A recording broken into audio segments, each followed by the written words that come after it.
আজকে লিচু কিনছি, লিচু খাচ্ছি। এই যে দেখাই আপনাদের সাথে ভালো করে শেয়ার করি। এটা কি দেশি লিচু না বিদেশি? দেশিগুলা কিছু আছে নাকি, সবই বিদেশি হয়ে গেছে।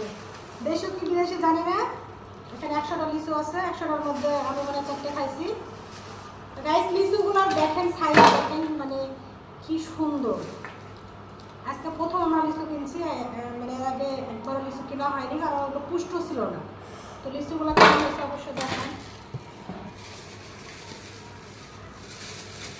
ডাল পাকনা আরে দিয়েছে, কিন্তু ডাল পাক লিচু কিনা একটা সুবিধা কি জানো, লিচু কিনলে লিচু মনে করো যে ওগুলো আরে দিছে তোমার ধরার জন্য সুবিধা হবে, কারণ ওরা গন্তি করে দেয়। লিচু এই একটা সুবিধা। লিচুগুলোর সাইজ দেখছো কি সুন্দর। লিচুগুলো দেখে আমার কথা মনে পড়ছে। আম্মা আম্মা বাসায় যাচ্ছ আমার জন্য। আর গাইস এখানে বাসায় আমাদের আম আছে, কিন্তু এখন তো শহরে আর আমাদের বাগান নাই, আমও নাই, তাই আম কিনাই খাইতে হচ্ছে। এই তো আব্বা বলছিল না আম লিয়ে যে দিয়ে আসে, আমি বললাম আসতাম না। বলছিল, অবশ্য আমার আব্বা বলছিল আম নিয়ে যাওয়ার কথা, কিন্তু আসলে বাসায় কেউ নাই, নিয়ে আসবে এই সময়টাও পাইনি, তাই আজকে কিনে নিয়ে আসছি। এই তো এটা হচ্ছে কি আম বলো তো দেখি। আমি জানি না, আমার আইডিয়া নেই। এটা হচ্ছে গোপালভোগ, আমিও সঠিক জানি না। জানে না, নাম বলছে। এই আলাদা করে ওই ঠুসের ভিতরে হলো পরে নুপুরের দেওয়ার জন্য আমার লিচু। আমি তাকে কিছু খাইনি। রে রানতে রানতে চারটে না কয়টা খাইলো। তো গাইস আজকে মনে করেন যে আবার নিচে ফেলো না, গেলে মুছা লাগবে না কিন্তু, লিচুর রস আবার কোনো পিঁপড়া পিঁপড়া হয়ে যাবে। চুচাগুলো তুলে লাও,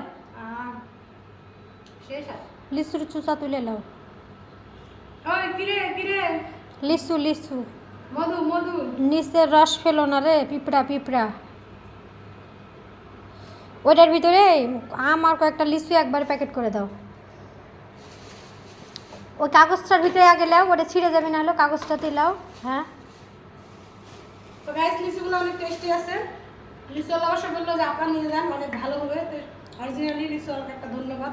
লিচুগুলো লিচু লিচু হচ্ছে আমার ছোট বোনের বাসায় নিয়ে যাব, কারণ ও হচ্ছে একটু অসুস্থ, আর যেতেও পাচ্ছি না সময়ের অভাবে। এখান থেকে কিছু আমরা এতগুলো লিচু মানে খাবো না, তো কিছু আম আর লিচু নিয়ে যাব। তো আজকের ভিডিওটা পর্যন্তই, দেখা হবে নেক্সট ভিডিওতে। সে পর্যন্ত সবাই ভালো থাকবেন, সুস্থ থাকবেন। আল্লাহ হাফেজ।